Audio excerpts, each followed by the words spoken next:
Hello everyone and welcome to the Planning Game Podcast, your weekly podcast for real world planning solutions to real world planning problems. My name's Jon McDermott from Town Planning Expert. Let's get right into it.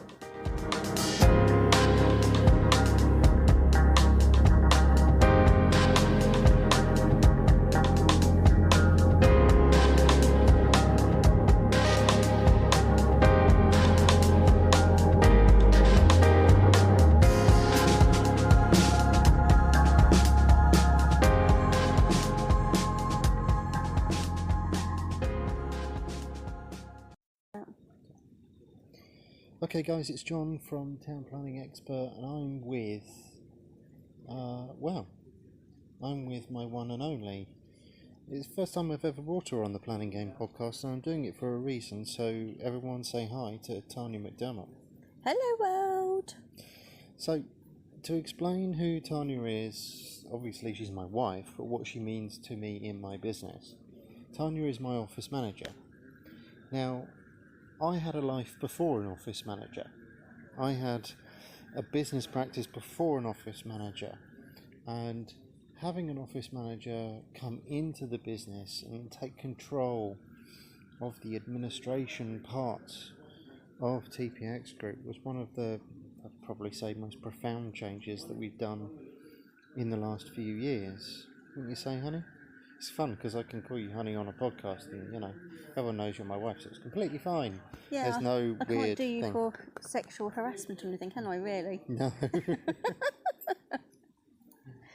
So, but it was profound, wasn't it? Because you came into the business how many years ago? 3? Yeah. Yeah. No, I came in and everything was a nightmare and a mess. Accounts were 50 grand in debt because no debt chasing had been done. Payments hadn't been allocated correctly. John's diary was a mess. He didn't know if he was here, there, standing on his head. Thanks, mate. Sorry, it's true. Keith had run out of biscuits and was grumpy. Yeah, because we always keep the planning director in biscuits. It's one of the golden rules in a planning office. You keep the planning director in biscuits. You do. Tea and biscuits and he's a happy boy. Yeah. But no, we just generally try to streamline it all and take the pressure off you. So, do the banking, do invoicing, do all the day-to-day stuff that an office manager needs to do. So, and that's kind of key, really. And this isn't going to be a particularly long podcast. It's going to be for however long as our gin and tonics last, to be brutally honest. As we're in Bali, sitting by the pool, or with our feet dangling in the pool to give people context about what's going on, with a glass of G&T in our hands. Many other alcohols available, by the way. G&T's the best. And we really need to get sponsored by a gin manufacturer. No, we're going to make our own gin. Okay. We're going to have TPX gin, which stands for Total Piss Experts. Excellent. Pisshead Experts. Yeah. So I say to the guys, and I've been saying to the guys on the retreats for years, everyone needs a Tanya. I wouldn't say necessarily a Tanya, but someone who's willing to roll their sleeves up, try anything, and give anything a go. Don't say, oh, well, it's not in my job description, I'm not going to do it. Yeah. Because you can't do that to be an office manager. You need to be able to do everything. Obviously, I don't do planning, because I'm not a planner, and I wouldn't pretend to be. But everything else I do, or try. And that's the thing, really. It's one of those focused jobs that really has no focus at all, because you're pretty much, you control the office, you manage all the banking, you manage the bookkeeping, you make sure that we all know what we're doing, you deal with invoicing, you deal with debt chasing, deal with events, our own boot camps, our workshops, making sure everyone's got food and they're not hungry. Anybody who comes to our workshops know they definitely don't go hungry, because I overfeed. Yeah, you do things the northern way, don't you? Yeah, I don't like people to be hungry. But just generally be there for whatever the business needs me to do. Whether that is going to go and get some new light bulbs, or arranging meetings, or arranging hotels, whatever it takes to make sure the office runs smoothly. And again, that's key, because most chief execs are, especially in small businesses, are jacks of all trades. We do quite a lot. We will run out and go and get toner cartridges if we need to. We'll run out and go and get light bulbs if we need to, or climb up a ladder to change a light bulb if necessary. Now, I'm not saying Tanya does that, because I would do if I wasn't too short. yeah. But so one of the things that I sort of wanted to get across in this particular episode of the Planning Game is not any particular planning strategy, but the importance of having a really, really good team.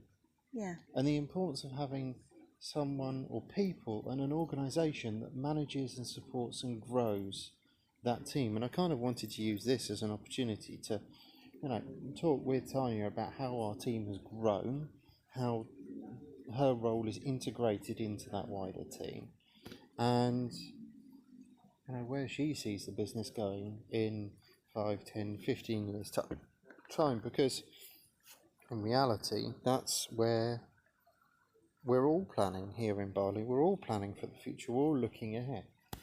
So let's talk about sort of office manager, and why should a small business person go and get, not necessarily a Tanya, but an office manager, a person focused on what we would normally call a chief operations officer, right? The first person focused on the business operations, the functions of the business. To release yourself, the chief exec, to do other things, to be the forefront of a business, the business face. So you get to do more educational stuff and expand the business that way. Keith, as planning director, he just looks after planning. He hasn't got to worry about the day-to-day stuff, whether there's enough toner or paper in the printer, or tea or milk or biscuits in Keith's case. You actually allow them to do their jobs. And it's like with our planners, their job is to plan and do the planning work. It's not to be a errand person. But if we run out of milk, I'll just ask them to do it. Mostly, we've got an amazing team, and they will do, because they're all sweethearts. But they don't need to, and they should be focusing on their work. So by having an admin assistant, office manager, whatever title, someone who will just go off and do whatever's needed. For example, in our office, no one seems to know how to change the hand towel in the bathroom. So that always falls to me. It's not a problem. I'll go and do it.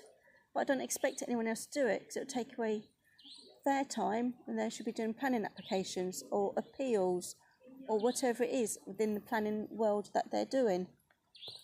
And that's, to me, what an admin person should do. They should be, in a sense, the general dog's body that does everything and is willing to do that, and not have strops, but that's not in my job description or anything else like that.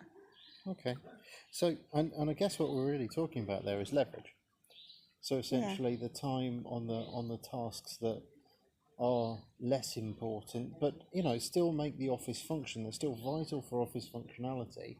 I mean, I'm not entirely sure that Keith could survive without biscuits, to be fair. No, but, I don't think he would. They're not mission critical in terms of the actual physical works of the business. Are handed over to someone who takes those jobs, makes them their own, and importantly makes the lives of the professional team easier. Yeah. Yeah? Yeah. That makes sense. Yeah. I hope that makes sense to everyone else, essentially. So let's move on to team building, because we've done a lot of team building, you and I, in the last year. We have. So in the last year, to bring people up to speed, we've actually taken on 3 town planners. One as an associate, so associates are planners that are essentially subcontracted to us, they're under contract. One is a graduate who is now off doing her planning masters, and one is a planning apprentice that we took on very, very recently. Yeah? Now, the planning apprentice, Michael, was someone that you really saw something in. That was very much your, he'd written a letter to us, yeah, Yeah. and just asking for work experience. He wanted to work in planning. He was getting nowhere because you need experience. So he just wrote a letter saying, "Can I volunteer? Can I ask for work experience?" Now, Tanya and myself and any other business owner knows that is fraught with challenges in the UK framework. Yeah. In America, it's called an internship, and even in America, it's difficult. But you really saw something in Michael, didn't you? And that then spun off into a whole chain of events that really sets TPX apart from others, I think, anyway. So tell the listeners, Michael's in our office, and you just and it was your baby to dive off into the apprenticeship. So tell them how it went. Basically, this really lovely guy, just out of uni, got 2-1. a 2-1 in geography. Yeah. Wants to become a chartered town planner. He's had interviews at councils and applied for jobs and got turned down because he didn't have any experience. So he took the time to write this really good letter with his covering CV, which was amazing. He really sold himself and showed actually he was really mature and that he knows what he wants. And so we invited him for a chat because we don't do formal interviews. And John spoke to him and he came downstairs and we just sat down together to say, look, what do you actually want to do? And he's like, I really want to become a chartered town planner. I'm willing to work for nothing for a year. I went, that's really sweet of you, but we can't do that. And then something just popped in my head, why don't we look into apprenticeships? So I said to Michael, would you be willing to do an apprenticeship? And he went, yes. And so we looked into it together, but found that the South Bank University up in London was still taking on graduates for this year's intake to do his masters. Spoke to the apprenticeship department of the government, whoever it was, and they got the ball rolling. I cannot believe how easy it was. Filled in a few forms. Michael had to prove he's got his degree, and within 3 weeks he's had his place confirmed and it's all sorted out. And this guy is amazing. The reports he's been writing up, he did one for John today, it blew John's socks off. But he's got the real passion, dedication, and he's learning so quickly. And because he wants this so much, he does. And if we could find another Kirsty or another Michael in the future, we'd be so lucky. We would. I think that again is key. It's understanding that when you have talent, or when talent presents itself to you, you grasp hold of it. Yeah?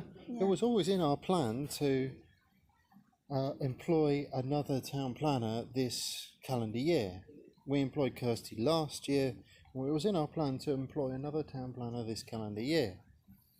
And it was simple logic.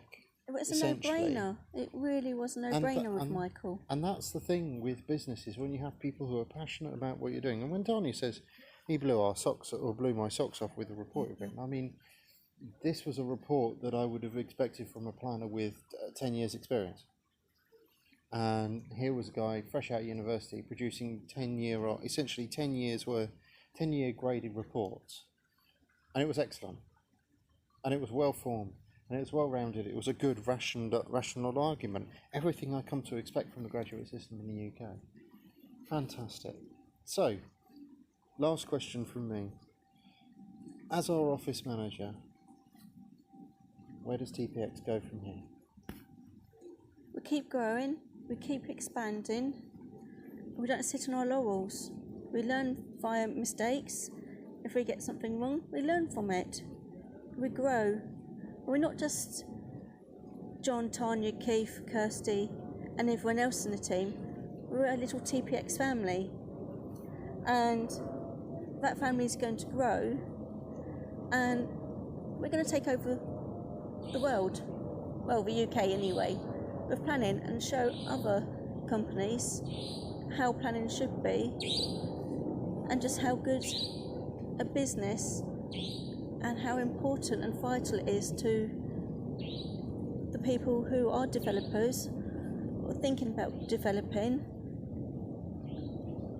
and the whole sort of aspect of it. So we've got the TPX, we've got education, we've got boot camps, we've got pen, and we just keep going strength to strength. Excellent. I've been wanting to do this podcast with Tanya for a while, as you can probably tell. I've been waiting for the right moment to do it with her, because whilst this is the planning game and we talk about planning issues, actually putting some context behind a properly functioning planning consultancy business that delivers work of high quality, to understand the people behind the business is part of the game itself. You're understanding the players as well as how the game is played. I know Tanya would love for people to come on, especially being here in Bali. It would be remiss of us not to tell people about the boot camp. Yeah. So, next one is in February. It's Goa. It's Goa.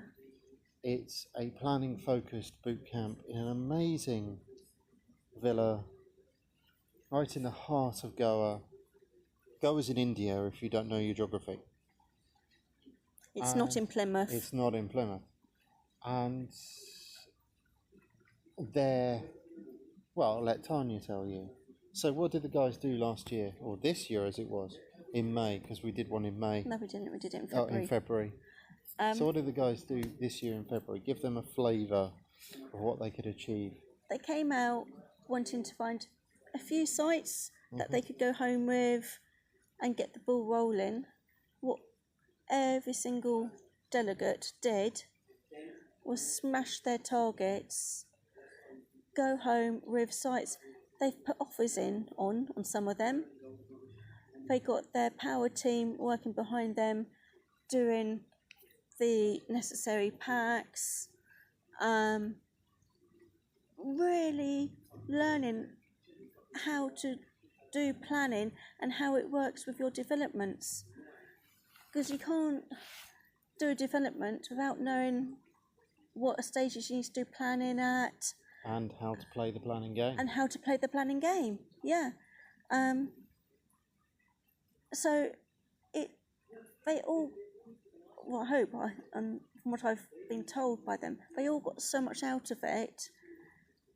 Some of them would love to return, but due to family commitments and stuff like that, they can't, and they're absolutely gutted. But we just want to be able to help people to actually grow as a person in the aspect actually they know how to do their development jobs better, because they know what stages they need planning, what kind of planning they need, what they need to do. So they need to get like their architect's drawings, highway surveys, or whatever it might be. They all know that, and it will make their lives so much easier and less stressful. And if we can make everything less stressful for everyone, then we've done a good job. Exactly. Thank you so much, Tanya, for doing this. That's all right. I really do appreciate it. If you want to talk to Tanya and any member of the TPX team, help@tpexpert.co.uk in the first instance. If you want any advice, just go on our website, tpexpert.org, and fill out an advice form. I've been Jon McDermott. She's been Tanya McDermott. Thank you for listening to The Planning Game. We will see you on the next one. See you soon.